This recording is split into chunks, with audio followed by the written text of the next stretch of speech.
और कोई कृपा नहीं। और मुझे इतना हर्ष हो रहा है कि उसका वर्णन करना मेरे लिए संभव नहीं है।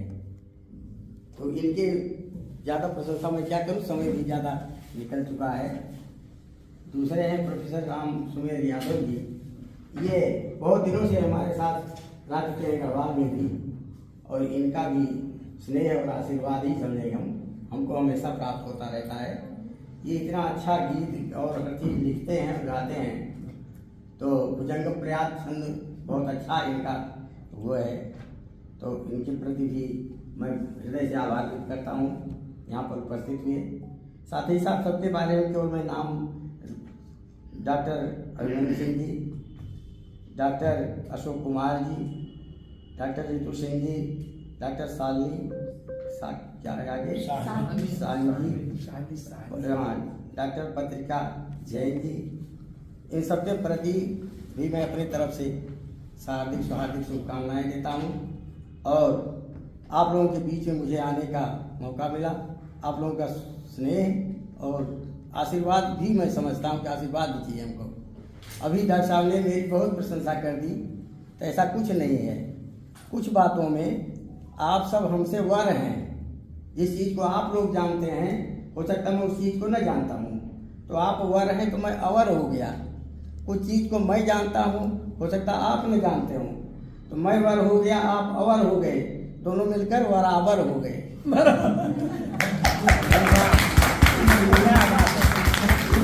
भाषा वैज्ञानिक।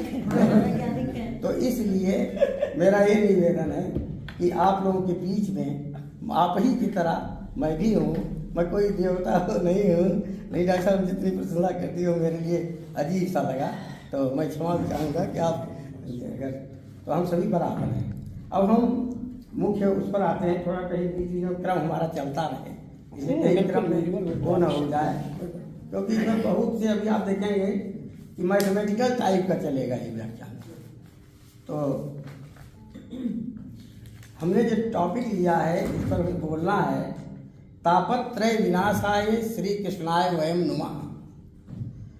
तापत्रय को त्रिशूल भी कहते हैं, दुखत्रय भी कहते हैं। सांख्य कारिका में दुखत्रया विघाता जिज्ञासा तदुपघात के हेतु, और उसी को यहाँ पर जी आदि दैविक को पहले हम इसलिए ले रहे हैं कि सबके विषय में पहले अभिज्ञान शाकुंतल में पहला श्लोक है, या सृष्टि सष्ट्राद्या वहति विधुतम या हविर्या च होत्री ये द्वे कालम विधत्ता श्रुति विषय गुणा या स्थिता व्यापी विश्वम या माहु सर्वबीज प्रकृति या प्राणिनः प्राणवन्तः प्रत्यक्षाभि प्रपन्नस्तन्विरवस्ताविरष्टाविरीसा रीसा हुआ ईसा हुआ अवतु।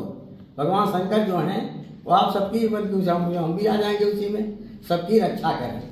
लेकिन उनके 8 शरीरों से जो संपन्न हैं, 8 कौन कौन सा है? या सृष्टि आद्या सृष्टि, जो ब्रह्मा जी की सबसे पहली सृष्टि है जल, सबका बताने में समय लगेगा। दूसरा है जो हवि को देवताओं तक पहुँचाए, अग्नि। तीसरा है यज्ञ, होती यज्ञ करना। ये द्वे कालम विधत्ता, चंद्रमा और सूर्य, ये दो हो गए। या स्थिता व्याप्य विश्वम, श्रुति विषय गुण, या श्रुति कान है विषय, कान का विषय हुआ सब, वही गुण है जिसका। या स्थिता व्याप्य विश्व आकाश, और इसके बाद पृथ्वी सर्व, और इसके बाद है या प्राणिना प्राणवंता वायु। ये 8 तत्व हैं। ये 8, इनसे क्या करेंगे भगवान शंकर? ऐसे शरीर से संपन्न जो भगवान शिव हैं वो हम लोगों की या सबकी रक्षा करें। लेकिन शंकर जी कैसे हैं? आप आशुतोष भी हैं, सड़े तुष्टा छड़े रुष्टा। अगर तुष्ट हैं तो इन 8 शरीरों से हमारी रक्षा करेंगे, और अगर नाराज हो गए क्या होगा? इन्हीं 8 शरीरों से हमारा प्रलय भी कर देंगे। 8 शरीरों से ये देव तत्व हैं, और इनसे ही हमारा प्रलय भी हो सकता है। तो आदि दैविक तत्व जो है, आदि दैविक दुष्ट जो आता है, वो इन्हीं तत्वों के दुष्प्रभाव से आता है। अभी वहाँ उत्तर काशी में सब जगहों पर जल प्रलय हुआ। ये जल क्या है? ये आधिदैविक दुख है। इसी प्रकार से कहीं अग्नि लग गया, अग्नि से आग लग गई, जलने लगा, ये भी आधिदैविक है।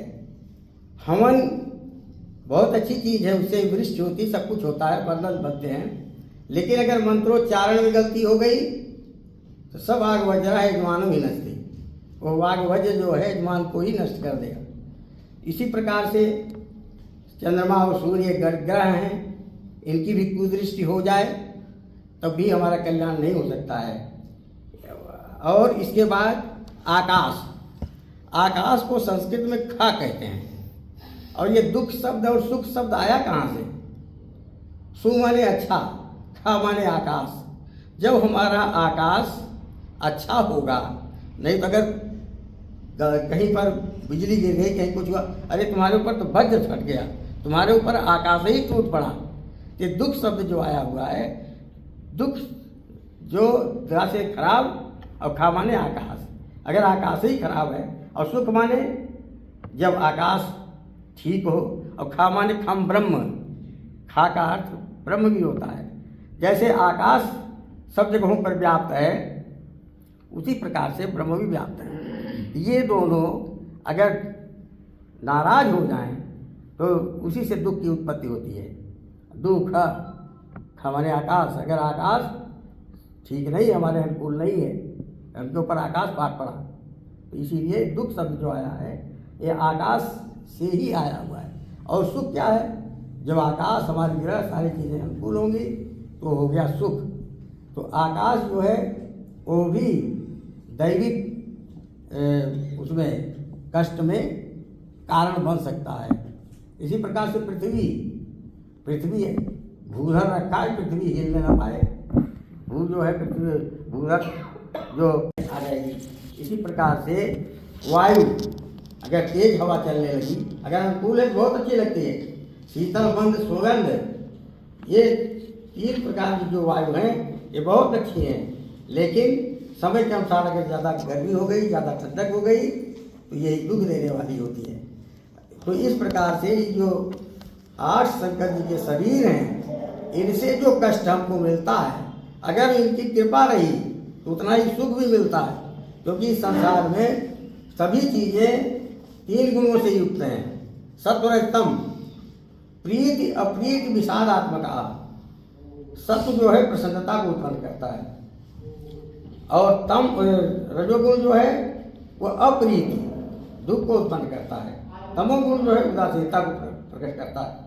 एक ही चीज जो है वो सुख को भी देती है, दुख को भी देती है। इसी प्रकार से शंकर जी के जो 8 शरीर कालिदास ने वर्णन किए हैं, ये अगर अनुकूल हो गए तो उनसे हमको सुख मिलेगा, अगर ये प्रतिकूल हो गए तो उनसे हमको दुख मिलेगा, और वही दैविक कष्ट कहा जाएगा। वैसे भी कहते जो देवताओं ने कर दिया, जो इन्होंने कर दिया, कहते हैं इनके हवा लग गई है। अगर भूत ने पकड़ लिया तो क्या कहते हैं? इनके हवा लग गई है, तो हवा ही तो भूत बन गई। तो इसलिए ये दैविक हो गए, दैविक ताप हैं। जो 5 जो मुख्य तत्व या भूत हैं, इनको भूत भी कह सकते हैं। आकाश, वायु, अग्नि, जल और पृथ्वी 5 महाभूत हैं। तो इन भूतों से जो कष्ट मिलता है इसे ही हम दैविक कष्ट कहेंगे। अब इन भूतों के बच्चों से जो कष्ट मिलता है, भूतों के बच्चों से जो कष्ट मिलता है उसको आज भौतिक कहते हैं। अब भूतों के बच्चे कौन कौन से हैं? इन्हीं 5 महाभूतों से सारी सृष्टि होती है।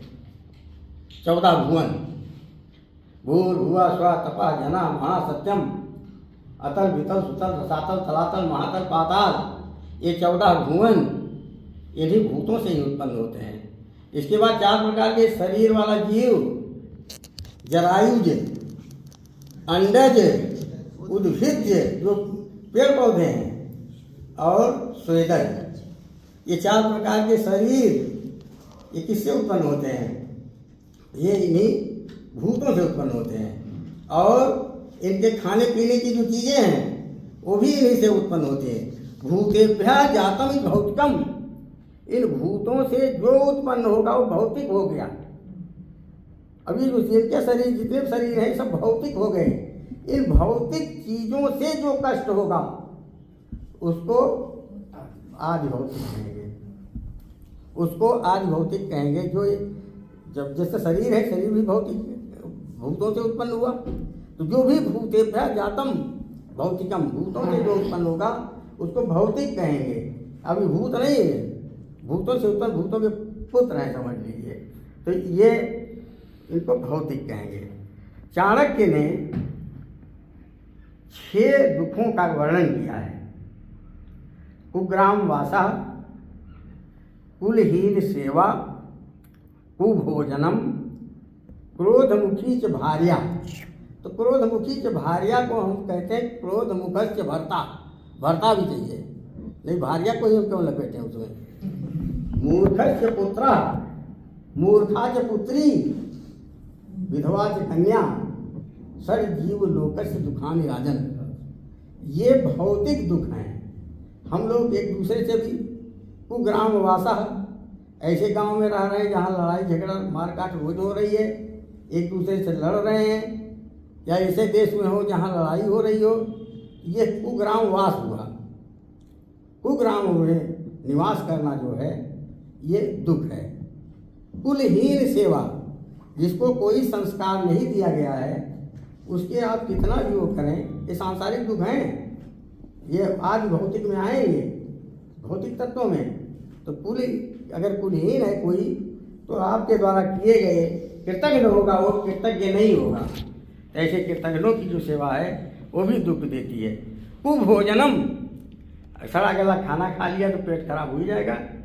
कुभोजन जो है ये भी कष्ट देता है। क्रोधमुखी च भार्या, भार्या है अगर और क्रोधमुखी है, तो जानते हैं कि क्रोधमुखी हुए क्या होगा। इसी प्रकार से, लेकिन अगर शराब पी करके आ गया, पंडित भी आ गया तब, तो वो भी क्रोधमुख जो है वो भी कष्टदायक होगा। मूर्खस्य पुत्र, अगर पुत्र है और मूर्ख है, तो मूर्ख होने से उससे कोई लाभ नहीं होगा, उसमें भी आदमी दुखी रहता है, इसको कुछ आता ही नहीं है, या पुत्री मूर्ख हो गई। विधवा से कन्या, विधवा कन्या अगर हो गई तो उससे भी माता पिता बहुत दुखी रहते हैं। लेकिन आजकल तो त्यक्ता कन्या हो जा रही, बहुत ज़्यादा बड़ी दुख की बात है। हाँ, वही मतलब क्या कहें, कहते हुए अजीब सा लगता है, शब्दों का प्रयोग नहीं कर सकते हैं। लेकिन आजकल कब छूट जाए, कब क्या हो जाए, बहुत से हमारे तो मोहल्ले में बहुत से हैं, उनको देख करके बड़ा दुख होता है। लेकिन दोनों एक दूसरे से तने रहते हैं, ये नहीं कि किसी में विनम्रता नहीं है। तो ये 6 जो हैं ये दुख हैं, ये हैं भौतिक दुख। भौतिक दुख, अभी इसके बाद सुख दिया था गमो नित्य मरो गीता च, ये उपदेश उसमें है, उपदेश में है। प्रियाज भाता प्रियवाद वसस्य पुत्र विद्या सर जीव लोकस्य स्वान राजन। तो सुखान्न करके हम भाई वो तो दुख पर ही हम बोल रहे हैं यहाँ पर। आगे आ गया आध्यात्मिक। आध्यात्मिक जो है इसके 2 अर्थ हैं। ये श्लेष है यहाँ पर, श्लिष्टै पदैर अनेकार्था विधाने श्लेषा स्थिते। श्लिष्ट शब्दों से अगर अनेक अर्थों का विधान होता है तो उसको श्लेष कहते हैं। अब इसी आध्यात्मिक में हम 2 ग्रुप बनाएंगे। एक अधि धन आत्म, धन ठय प्रत्यय होगा, ठय से ठसिका से आत्मिक तद्वितेश अताम आदे से आदीर्घ हो जाएगा। तो जो आध्यात्मिक, पहले तो आध्यात्मिक बनेगा, उसमें क्षय प्रत्यय आध्यात्मिक हो जाएगा। लेकिन ये जो आत्मा से संबंधित बातें होंगी, श्रेष्ठ आत्मा के विषय में, चाहे ब्रह्म के विषय में हो चाहे आत्मा के विषय में हो, उससे संबंधित जो बातें होंगी वो आध्यात्मिक होगी। लेकिन दूसरा जो है वो है आधि धन आत्म, धन फिर ठय। तो आधि धन आत्मिक, यहाँ आत्मा शब्द का जो अर्थ है वह वाचस्पति मिश्र जी ने सांख्य कारिका की टिप्पणी में दिया है। आत्मनि देहौ, आत्मा का अर्थ वहाँ पर उन्होंने देह कहा है, और तो यहाँ पर जो देह का है, तो आध्यात्मिक का मतलब हुआ आधि को अलग कर दीजिए, क्योंकि आधि सभी दुखों में लगा हुआ है। आधि आत्मिक, आधि भौतिक, आधि दैविक। ये अध्यात्म नहीं है जो पहला दुख है, वो आधि धन आत्मिक है। और आत्मिक का मतलब यहाँ हुआ देह से संबंधित। यहाँ देह, आत्म का अर्थ है देह, आत्मा देह देह है। तो देह दो प्रकार के हैं, सूक्ष्म और स्थूल। तो सूक्ष्म और स्थूल जो भी कष्ट है वह आध्यात्मिक हुआ। कष्ट के लिए आत्मा, शरीर सूक्ष्म और स्थूल शरीर में जो कष्ट होगा वो आध्यात्मिक हुआ। अब यहाँ पर आधि शब्द का सबके साथ प्रयोग क्यों किया गया? आधि आत्मिक, आधि भौतिक, आधि दैविक। तो आप लोग जानते ही होंगे आधि और व्याधि में क्या अंतर है। जो मानसिक कष्ट होता है उसको आधि कहते हैं, और जो स्थूल शरीर का कष्ट होता है उसको व्याधि कहते हैं।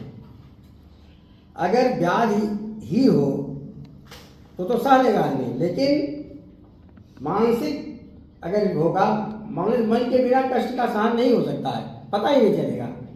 जब मन रहेगा तभी कष्ट का अनुभव होगा, क्योंकि मन के द्वारा ही हम कष्ट का अनुभव करते हैं।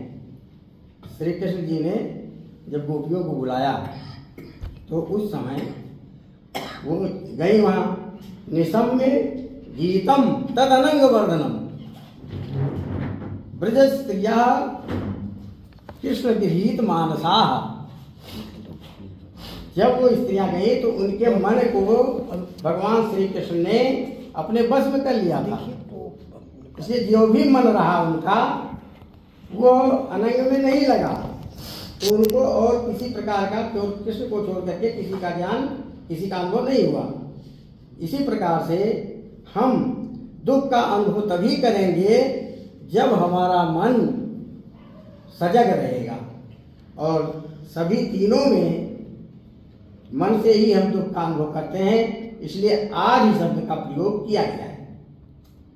अब हम जो आध्यात्मिक दुख है उसके विषय में हनुमान चालीसा सभी पढ़ते होंगे, अधिकांश पढ़ते होंगे। बल बुद्धि विद्या देव मोहि हरहु कलेश विकार। क्या चीजें हनुमान जी हमको दें? बल दें। बल किस लिए हम मांग रहे हैं? शरीर से स्वस्थ रहें। स्वास्थ्य से बढ़ करके इस संसार में रुपया पैसा कुछ भी नहीं है, इसलिए बल मांगते हैं। जब बल ठीक रहेगा, शरीर स्वस्थ रहेगा, बुद्धि भी ठीक काम करेगी, और तभी विद्या भी आएगी। तीन चीजों को हनुमान जी हमको दें। और हरहु, क्या चीज हर लें? क्लेश और विकार को। क्लेश है 5, अविद्या, अस्मिता, राग, द्वेष और अभिनिवेश। ये 5 क्लेशों को पहले हर लें। हमारी मूर्खता अविद्या, अतस्मिन् तद्बुद्धि अविद्या, अतस्मिन् जो उसमें नहीं है, तद्बुद्धि उसको हम जाने तो अविद्या। रस्सी में सांप नहीं है, फिर भी हम वहाँ सांप का अनुभव कर रहे हैं, ये अविद्या है। अविद्या के कारण ही कष्ट होता है। ये मोबाइल बेटा चला लेता बच्चा हमारा, हमको नहीं आता है, हम फोटो भी नहीं खींच सकते, किसी का नाम मिलाना होगा हम नहीं मिला पाते हैं, तो हमको कैसे कष्ट होता है। कभी कभी हम इस बच्चे को बुलाते हैं कि क्योंकि अविद्या है, हम नहीं जानते उस चीज़ को। तो अविद्या, अस्मिता, हाँ ये सब कुछ है। अस्मिता, अस्मि माने हूँ, अस्मि से अस्मिता बना है, मैं ही सब कुछ हूँ, यहाँ और सब क्या करें। जैसा ने हमारी प्रशंसा कर दी, हम कहते हैं तो हम ही सब कुछ है, सब कुछ नहीं है। तो ये सब जो अहंकार है वो हो गई अस्मिता। हमारी अस्मिता को दूर करके हनुमान जी हमको विनम्रता प्रदान करें। राग,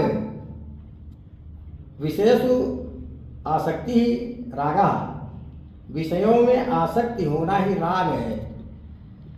चाहे 2 पैसे की जो अगर गिर जाती है तो हम सोचते हैं हमारी हो गई, तो खैर जो अपनी कमाई का हो तो उसमें तो राग होना चाहिए। लेकिन जो इधर उधर की चीज़ें अगर हैं तो विषयों में ज़्यादा अनुरक्त रहने से भी कष्ट का अनुभव होता है। कोई चीज़ है हमारी खो गई तो उसमें भी हमको कष्ट होगा। इसके बाद द्वेष, द्वेष माने वैर भाव। वैर भाव, अगर किसी से वैर भाव हो गया तो अगर वो कुछ नहीं भी बोल रहा है तो उसको देख करके एक बार खून खौल जाता है लोगों का, तो उसमें भी कष्ट होता है, कहाँ से आ गया। पांचवा है अभिनिवेश। मरणाद भया अभिनिवेशा, मरने से भय, और सबसे खतरनाक यही है, चाहे जितने भी हों सब सह लेंगे हम लोग। कहीं जा रहे हैं गाड़ी में, शराबी ड्राइवर बैठा है तो या जैसे भी हो, वहाँ तक जब तक पहुँच न जाएं, हाथ जोड़ करके जाते हैं महाराज, सकुशल वापस लाइएगा। मरणाद भयम अभिनिवेशा, मरने से जो भय है उसे अभिनिवेश कहते हैं। तो ये भी पांचों क्लेशों में से एक है। अब आ गया विकार। विकार सब कहते हैं संस्कृत में, जो विकार है वही बेकार है, बेकार का ही बिगड़ा हुआ विकार है। अब क्या क्या चीजें हैं? 6 हैं ये भी। काम, क्रोध, लोभ, मोह। ज्यादा विस्तार होगा बताइएगा, छोटा कर देंगे हैं? नहीं, अगर बोरियत होगी तो उसको नहीं, कभी कभी हो जाता है नहीं तो नहीं, काम, बढ़िया है, बस आप करिए। काम, क्रोध, लोभ, मोह, 3 बजे तक हम लोग निपटा लें बस। मद, मात्सर्य, ये 6 विकार हैं। तो क्या करें? काम को, मतलब विकारों को भी दूर करना है। विकार में आ गया काम, तो क्या काम को भी दूर कर दिया जाए? कहते हैं कि जो कि महाभारत में लिखा है, न कामः कामयत्यर्थम अकामः अर्थम अपि न कामयति। जो काम भाव से रहित है, काम का मतलब लालच नहीं है, दुनिया भर की इच्छा, विचार, इधर उधर चाह, ये भी हो जाए वो भी हो जाए, कामनाएं, तो कामनाओं को क्या छोड़ देना चाहिए? जैसा कहा क्लेश विचार विकार, तो विकार में काम भी आ गया। लेकिन न अकामः कामयत्यर्थम, काम को 4 पुरुषार्थों में भी गिना गया है। तो क्या एक पुरुषार्थ को लंगड़ा कर दें, उसको हटा दें? क्योंकि काम के बिना, तो उसमें ये कहा, महाभारत में फिर कहा गया है कि धर्मार्थ कामाः सममेव सेव्या। धर्म, अर्थ और काम, इन तीनों के समान रूप में इनका उपभोग करना चाहिए। बैलेंस जिससे बना रहे, काम का त्याग आवश्यक नहीं है। उतना ही काम करिए, उतना ही काम अच्छा करिए जिससे काम चलता रहे और किसी का नुकसान भी ना हो। दूसरा क्रोध, क्रोध को छोड़ना है, क्रोध भी छोड़ना है। क्रोध तो उसके लिए क्रोध को छोड़ देना चाहिए, नहीं छोड़ना चाहिए। आपको क्या है, क्रोध को भी पूरा नहीं छोड़ना चाहिए। शांताकारम भुजग शयनम, भगवान विष्णु जी हैं, एकदम शांत हैं। लेकिन जिस समय हिरण्याकश्यप को मारना था, उस समय क्या रूप धारण कर लिया था उन्होंने? नरसिंह का रूप धारण कर लिया। तो जहाँ जैसी जरूरत पड़े उसे नहीं काम को दिखाते हुए, उसको क्रोध को हम दिखाते हुए चले। एक गांव में छोटी सी कहानी बता रहे हैं, चाहे मनगढ़ंत हो चाहे जैसी हो। एक गांव में सभी लोग खूब खुशी से रहते थे। वहाँ एक सांप था। सांप को देख करके सभी लोग डर जाते थे। तो वहाँ पर घर में रहते थे। एक महात्मा जी वहाँ से जाते थे, सांप उनको देख करके नहीं निकलता था, लेकिन और सब लोगों को देख कर निकले। तो लोगों ने महात्मा जी से शिकायत किया कि महाराज आप जब जाते हैं तब तो कोई नहीं निकलता, तब तो वो सांप नहीं निकलता है, मेरे रहे तो निकलता है, तो उसको कह दीजिए कि वो शांत रहे। तो उन्होंने कहा और शांत हो गया। या देखा गांव वालों ने कि वो शांत है, तो ला करके 2 पत्थर मार दिया उसको। पत्थर मारने के बाद अब वो पड़ा हुआ है। महात्मा जी जा रहे थे, कहने ये क्या हुआ तुम्हारे? कहने लगे आप ने तो कहा था शांत रहो, तो मैं शांत बैठा था और ये लोगों ने पत्थर मारा, तो इसलिए ऐसा हो गया मैं। तो उन्होंने कहा कि हमने तुम्हें काटने के लिए थोड़े कहा था, हमने तो फुफकारने के लिए कहा था। कि तो अगर तुम फुफकार देते तब भी तो भाग जाते। तो हमारा क्रोध ऐसा होना चाहिए, जो बहुत ज़्यादा न हो, क्योंकि काम, क्रोध और लोभ ये तीनों गीता में नरक के द्वार कहे गए हैं। जैसे हाँ, नरक से द्वार, ये नरक के द्वार हैं।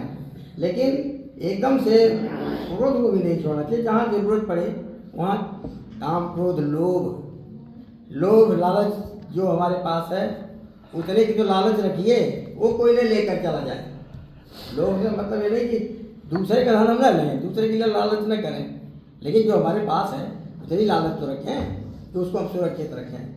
लोभ, मोह, नारद जी को कई बार मोह हुआ, जानते हैं आप, कि जो चीज़ है वो न दिखाई दे, दूसरे रूप में दिखाई देना, तो ये भी एक भ्रम में पड़े रहना, ये मोह है तो ठीक है, उसका त्याग तो कर देना चाहिए। मद कहते हैं, मत माने मेरा, ये भी मेरा, वो भी मेरा, वो भी मेरा, वो भी मेरा, ऐसा सोचते सोचते जब घमंड हो जाता है तो सोचते हैं मद। मेरे पास एक मकान कलकत्ता में, मेरे पास एक प्रकार फैजाबाद में, मेरे पास एक प्रकार पहाड़ों में है, तो जब मेरा मत करके तो उसी से मद बन गया है कि ये जो है मेरा है, मेरा है। तो जब उसी को कहते हैं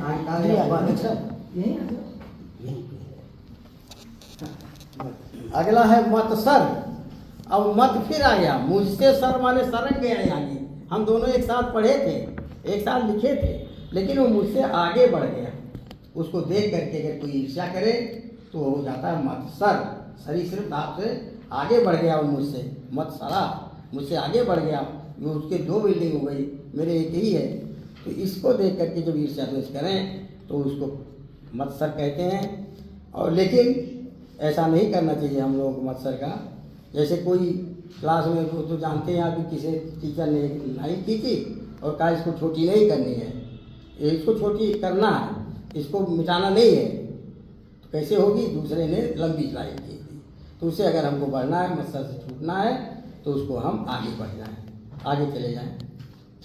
ये तो संक्षेप में तीनों प्रकार के दुखों का हुआ, आज दैविक, आज। लेकिन अभी भी जान लीजिए कि जो आध्यात्मिक दुख है वो हम स्वयं उसके जिम्मेदार होते हैं, ध्यान रखिएगा। जितने भी आध्यात्मिक दुख, अभी क्लेश और विकार, इसके हम स्वयं जिम्मेदार हैं। आदि भौतिक के संसार बाकी और सब जिम्मेदार हैं। जो दूसरों से कष्ट मिले हमको, उसको आदि भौतिक कहते हैं। और आज दैविक तो ही देवी देवताओं वाला हो गया। अब हम मुख्य पर आते हैं। तापत्रय, ये 3 ताप हुए, इनके विनाशाय, इनके विनाश के लिए श्री कृष्णाय वयम नुमा, हम श्री कृष्ण जी को नमस्कार करते हैं। क्यों? गेयम, श्रीमद् भागवत का है, गेयम वास्तविकम वस्तु सुहृदम तापत्रय प्रणाशनम। प्रणाशनम जो नष्ट करने वाले हों, करने दुष्ट, दृष्टते अनेक दर्शनम, जिसके द्वारा देखा जाए दर्शन, तो इस प्रणाशनम, प्रणश्यते अनेक प्रहसनम, जो दुख, तीनों दुख को दूर करने वाले हैं, उसका गेयम, ज्ञातुम योग्यम, योग्यम वही जानने योग्य हैं। वो है कैसे? वास्तविकम, वास्तविक हैं, जो जिनमें कोई परिवर्तन नहीं होता है, वस्तु हैं, हमेशा रहने वाले हैं। ब्रह्मैव नित्यम वस्तु, ब्रह्म ही नित्य वस्तु हैं। और शिवदम, जो हम लोगों का कल्याण करने वाले हैं। ऐसे भगवान को हमें जानना है। वो कैसे हैं? तो उनका पूरा है, सच्चिदानंद रूपाय विश्वोत्पत्त्यादि हेतवे, सत्य चित्त आनंद जिनका रूप है। सत्य का मतलब है त्रिकाला बाधित, जो तीनों समयों में बाधित न होते हों। त्रिकाल, भूत, वर्तमान और भविष्य, तीनों में जो रहते हों, कोई बाधा ना आती हो, वो है सत्य। श्रीमद् भागवत की चतुश्लोकी 4 श्लोक हैं, जिनका कथन भगवान ने ब्रह्मा जी को स्वयं किया, जिसके बारे में अहमेवासम एवाग्रे न अन्यत यत्ततस्परम पश्चात अहम यदेतच्च यो अवशिष्येत सोप्यहम। अहम एव अग्रे एव आसम, अहम एवं माने मैं ही, अग्नि एवं माने सबसे पहले ही, असम माने था, न अन्यत्र कोई दूसरा नहीं था। यह सत परम, जो सत और असत से पर है वो कुछ नहीं था। सत असत से पर क्या है? ये संसार। क्या संसार सत है? नहीं, क्योंकि इसका विलय होता है। संसारति संसारा, क्या यह असत है खरगोश की सींग की तरह? नहीं, दिखाई देता है। ये सत और असत से, क्या सत असत दोनों है? तो विरोधी गुण एक साथ रह ही नहीं सकते हैं। तो न सत है, न असत है, न सत असत दोनों है। इनसे सबसे परे है, अनिर्वचनीय है। तो ये संसार भी मैं नहीं था उस समय तो ये संसार भी उस समय शुरू में नहीं था। पश्चात आम ये, और जब बाद में संसार है तब भी मैं ही हूँ। और ये अवशेष कि संसार के समाप्त होने पर जो बचेगा वो भी मैं ही रहूँगा। यतो वा इमानि भूतानि जायन्ते येन जातानि जीवन्ति यम प्रयन्ति अभिसंविशन्ति तद जिज्ञासस्व तद ब्रह्म। एन, जिससे ये संसार उत्पन्न हुआ है, जिससे इनका पालन पोषण होता है और अंत में जिसमें चले जाते हैं संसार विलीन हो जाता है, उसी की जिज्ञासा करनी चाहिए। और मैं वही हूँ। तो भगवान जो हैं या कृष्ण जी जो हैं सत हैं। चित, चित माने चैतन्य। एक सज्जन गए वैष्णो देवी, कहने लगे और दर्शन मिला? कहे हाँ बहुत बढ़िया दर्शन मिला। अब दर्शन किस चीज़ का मिला? क्या उस मूर्ति का, प्रतिद्वंदी का, या सही में देवी जी प्रकट होकर के दर्शन दिया? तो दर्शन तो जो देखा, जो भी देखा, तो वहाँ पर हमको ये नहीं देखना कि पत्थर की किसकी हैं, उसमें हमें साक्षात देखना है कि हाँ ये रूप में है। वहाँ पर हाथ पैर चलते हुए सोचना चाहिए अपने मन से, चित रूप में। और भगवान आनंद स्वरूप हैं, तो ये उनका जो आनंद स्वरूप होगा वही आनंद देगा, वही दुख को दूर करेगा। अगर हम हमेशा दुखी हैं तो हम दूसरे क्या सुखी कर पाएंगे? इसलिए जो भगवान है वो आनंद स्वरूप हैं, इसलिए वो आनंद देंगे।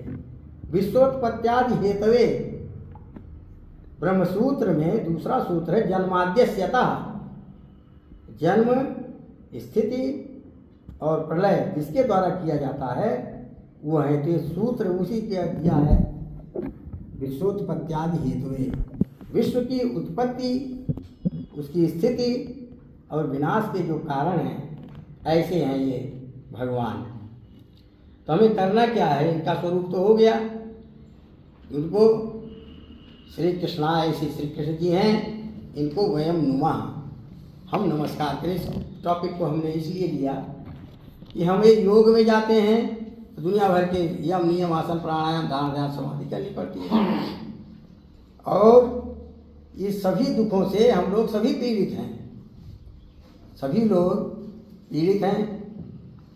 न कोई नहीं, कोई धन दुखी, कोई तन दुखी, कोई मन दुखी, कोई धन बिन रहत उदास। कोई तन दुखी, कोई मन दुखी, कोई धन बिन रहत उदास। थोड़े थोड़े सब दुखी, सुखी कृष्ण का दास। तो अब देखिए, तन मन और सब, अब कृष्ण का दास क्यों सुखी है? उसके पास 5 संपत्तियां हैं। 5 संपत्ति क्या है?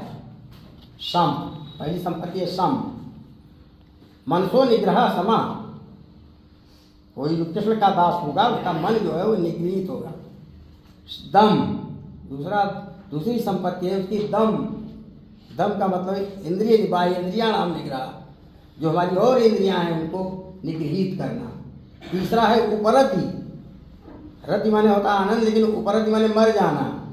निवर्तिता नाम एतेषाम उपरमणम, जो मन और इंद्रियां लौट आई हैं, जिनको हमने बस में कर लिया है, उसको हमेशा के लिए फिर बस में रखना। ये नहीं 2 दिन तो चाय छोड़ दिया फिर दूसरे दिन फिर पीने लगे। तो ये सन्यासी का नहीं है, ये कृष्ण का जो प्रेमी है उसके पास ये तीसरी है। चौथी है तितीक्षा, चौथी संपत्ति है तितीक्षा। शीतोष्ण द्वंद्व सहिष्णुता तितीक्षा। सर्दी गर्मी, लाभ हानि, जय पराजय, ये जो विरोधी हैं इनको समान रूप से सहन करने की सामर्थ्य होना, ये है तितीक्षा। समाधान, उनके अनुकूल तत्वों में लगाना, यही है समाधान। और छठी है श्रद्धा। गुरूपदिष्ट वाक्येषु विश्वासः श्रद्धा। इतना भी हो, गुरु के पास तो जाना ही है। गुरु द्वारा उपदेश दिए गए वाक्यों में विश्वास रखना, ये श्रद्धा है। तो जितने भी कृष्ण भक्त हैं उनमें ये 6 संपत्तियां हैं, इसलिए उनको दुख नहीं होता है। और कृष्ण संपत्तियां मिलेंगी कैसे? तो उसको लिए हमको नाम संकीर्तनम करना है। क्या करना है? नाम का संकीर्तनम। नाम संकीर्तनम यस्य सर्व पाप प्रणाशनम। सबसे सरल उपाय यही है। और कहीं तप करें, कहीं कुछ करें। अभी सांख्य वाले में देखें, सांख्य में क्या है? सांख्य में है व्यक्ताव्यक्त ज्ञ विज्ञानात्। व्यक्त क्या है? कार्य क्या है? अव्यक्त माने कारण कौन है, और ज्ञ माने पुरुष। इन तीनों का जब पूरा ज्ञान होगा तभी वहाँ मोक्ष मिलेगा, नहीं तो नहीं मिलेगा। और सब में, योग में देखिए, योग में लगाना पड़ेगा योग ज्ञान, यम नियम आसन प्राणायाम धारणा ध्यान समाधि आदि। तो वहाँ आसानी से मोक्ष मिलने वाला, ये दूर दूर होने वाले नहीं है। लेकिन यहाँ पर क्या है? नाम संकीर्तनम यस्य सर्व पाप प्रणाशनम। सभी पापों को नष्ट करने वाला है जिसका संकीर्तन, जो नाम लेना है। कृष्णाय वासुदेवाय देवकी नंदनाय च नंद गोप कुमाराय गोविंदाय नमो नमः। और क्या करना है?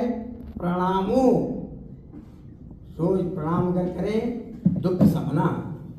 अगर हम भगवान श्री कृष्ण को प्रणाम करें, दुख शांत हो जाता है। तम नमामि हरिम परम। इसलिए हम परम जो भगवान श्री कृष्ण हैं, हम उनको प्रणाम करें, उनके नाम का संकीर्तन करें, तो हमारी ये तीनों प्रकार के दुख हैं वो शांत हो जाएंगे। और तो क्या कोई उदाहरण दी है? कैसे पता चले कि शांत हुआ कि नहीं हुआ? तो सबसे पहले तो श्रीमद् भागवत में देखा होगा आपने धुंधकारी को। धुंधकारी केवल कथा सुना, कहीं पूजा पाठ और करने नहीं गया। परीक्षित जी जो हैं, जिनको पूरी कथा सुनाई गई, तो वो आध्यात्मिक कष्ट में थे, क्योंकि उन्होंने जो कष्ट पाया स्वकृत कार्यों के कारण पाया। वो सांप का डाल दिया उनके, उसमें अपने आप डाला उन्होंने। इसी प्रकार धुंधकारी ने भी जैसे भी किया उसने किया। अब आज भौतिक कष्ट को कैसे श्री कृष्ण ने दूर किया?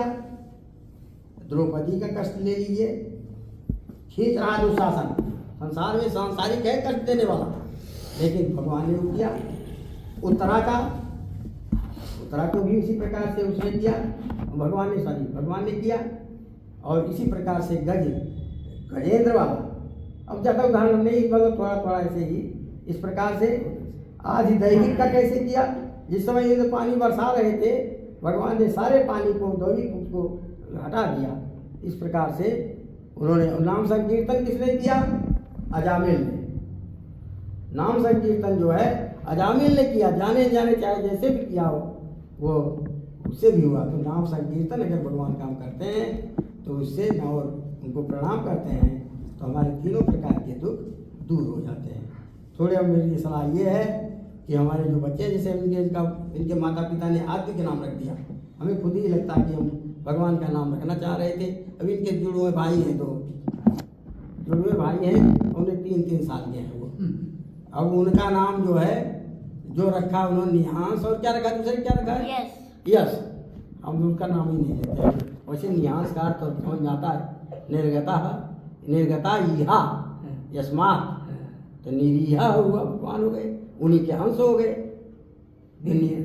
यहाँ तो अर्थ तो हम बताते हैं, नहीं घर वाले हमारे द्वारा बताई गई चीज़ों को नहीं मानते।